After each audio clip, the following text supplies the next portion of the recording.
Hi all and welcome to the fourth episode of the Get Set Go keynote series. You can check out all the previous episodes from our website or channel. My name is Rosina and I'll be beginning our session today by acknowledging the Wurundjeri people and the Kulin nations as the traditional owners of the land on which the university stands.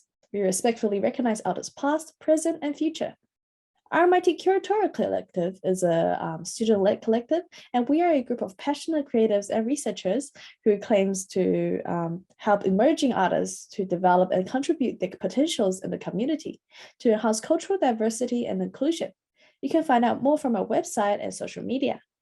Our MIT Creative Program is launched to foster the connection between RMIT students, alumni, and the creative sector. The first part of the project, Get Set Go, highlights keynote sharings given by professional creative experts and cross-sector creative pioneers. The second part, The Beacon, pairs up RMIT alumni from the creative industry with current students to offer a 30-minute advisory conversation. So if you would like to express your interest, please check out our website for more information and the application process. Today, we are very lucky to have the head of curatorial at Science Gallery Melbourne, Tilly Boland, to talk about her thoughts on the collision between science and art. Tilly is interested in blurring the boundaries between science, art, design, technology, math, and engineering, and more. She has a broad background in museums, galleries, education, festivals, broadcasting, and research. So let's invite Tilly for her talk. Hello, I'm Tilly Boland, Head of Curatorial at Science Gallery Melbourne. I use the pronouns she, her. It is an absolute pleasure to be meeting with you all online today. I'm going to be sharing screen for the rest of this presentation. And first up, I want to acknowledge that today I'm coming to you from the unceded lands of the Wurundjeri people of the Kulin Nation. I pay my respects to Ani Daikur and to all the other Wurundjeri elders past and present. And I also give my respect to any First Nations people watching this talk. And I start with this acknowledgement today, not only because Australia always was and always will be Aboriginal land, but also because First Nations people were the first scientists and first artists. And Science Gallery Melbourne, where I work and I'm going to be telling you about today, is all about interdisciplinarity, about breaking down barriers between disciplines. And I want to acknowledge this is not a new concept. First Nations have been working in this way for over 65,000 years. And we have an enormous amount to learn from their knowledges and their resilience. So, Science Gallery. Today, I'm going to tell you a little bit about Science Gallery Melbourne, who we are, what we do, why we do it, and what happens because of it. So Science Gallery is part of an international network of galleries, all dedicated to building the next generation of creative problem solvers. We've got galleries started off in Dublin, London, Venice, Bengaluru, Detroit, Rotterdam, Atlanta, Berlin, and Melbourne. So there are a number of things that tie us together as an international network of things that we're interested in and we work in. Each science gallery is connected to a research-focused university that brings together people from across science, tech, engineering, arts, maths, all to develop creative approaches to tackle the current challenges facing us globally and locally. All of the galleries explore future-focused themes that matter to our audience of young people, because young people are at the heart of Science Gallery and we share decision-making with them along the way. I'm going to go into a bit more detail about those points. Starting now. So, Western education systems over the last decade or so have a habit of siloing disciplines, of speaking about them and teaching them as though they are different types of people and different skills that are inherent in both. And at Science Gallery, we really think that the sciences and the arts are actually natural partners. Now, this concept has always been really obvious to me because I've worked across the sciences and the creative arts and seen that there are so many ways in which the foundational sparks in those areas are similar. and how they complement each other, and how when working together, practitioners from all of those fields actually create things that are greater than the sum of their own parts. So for me, there are so many things that connect all of those disciplines. There's so much overlap in the way that they are driven by creative people who are looking to collaborate and experiment and have an inquisitiveness and a questioning. And shows at Science Gallery really give you an insight into interdisciplinary research, thinking, and experiences within the walls of the gallery. Our shows really are part exhibition, part experiment. And as I said before, the gallery itself tackles future-focused themes. So we engage with big issues in creative and interesting, playful, sometimes punchy ways. And here are some of the themes that are coming up over the next year at Science Gallery in both our building and one of our sister buildings, the Old Quad, on the University of Melbourne grounds. So the themes in 2022 will be mental, emu sky, swarm. And then looking into 2023, we'll be covering the topics of breaking the binary and dark matter. And these are themes that we develop collaboratively with young people. So with our age range of 15 to 25. And of course, I keep saying that those ages, and they are not hard cut-offs. Everyone is welcome into the gallery, but it is people within those age ranges that really are locked out of discussion and decision making about lots of critical issues that are impacting their lives and beyond. And so that's why we are focused quite squarely and unashamedly on young people. And we do it in a multitude of ways. So this, for example, is an image of Marie. She is one of the mediators at Science Gallery who worked on the show Disposable. And this is Marie in our peer-to-peer model on the floor, connecting with visitors to talk to them about the ideas in each of the installations. So our mediators get a chance to connect with artists and academics, talk to them about what the content and ideas are within each piece so that they can communicate that and connect with visitors in gallery. And at Science Gallery, these mediators on the floor are one aspect of our peer-to-peer model, embedding young people in the entire process. But there's many other ways. So we have a Psycurious group. So these are about 35 young people that we connect with about 4 times a year. And they're a think tank that we talk about the issues of the day that are affecting them the most when we're talking globally and locally. We plot out what the themes of future shows are going to be. And that's how the idea generation of what shows that actually matter to our target audience are going to be inside the building. Another stream of engaging young people within our processes is the curatorial panel. So for a show that I'm working on, for example, I would work collaboratively with the Science Gallery team and with a curatorial panel of young people. So they're involved in figuring out sub-themes of the show, selecting which works from the International Open Call will be in the show, and absolutely sharing decision-making at all these points along the way. So from these examples so far, I hope that you see that Science Gallery Melbourne is not like a science museum or an art gallery as you know it in the traditional sense.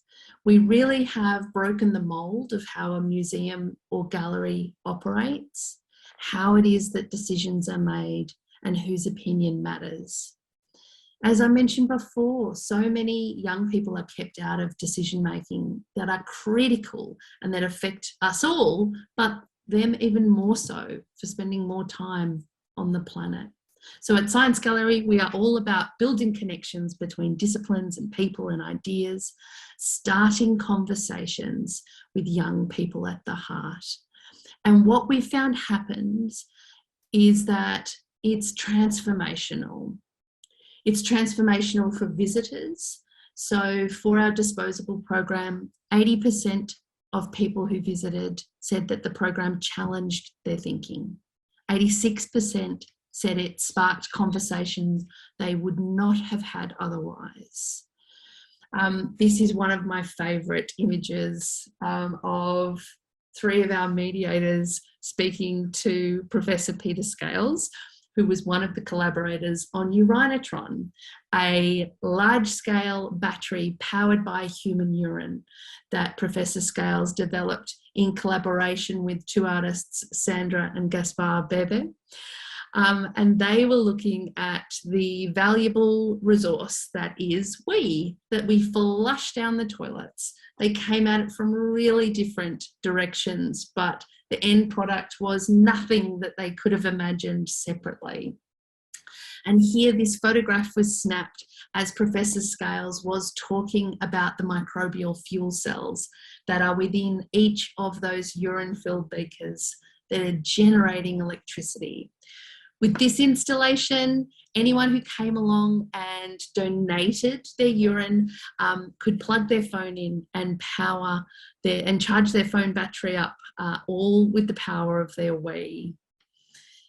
So the academics and the artists that are involved in these shows, it also has a huge impact on them, and the way that they think about their practice is enhanced and changed and shifted after collaborating with people who have backgrounds different to them and create a richer project.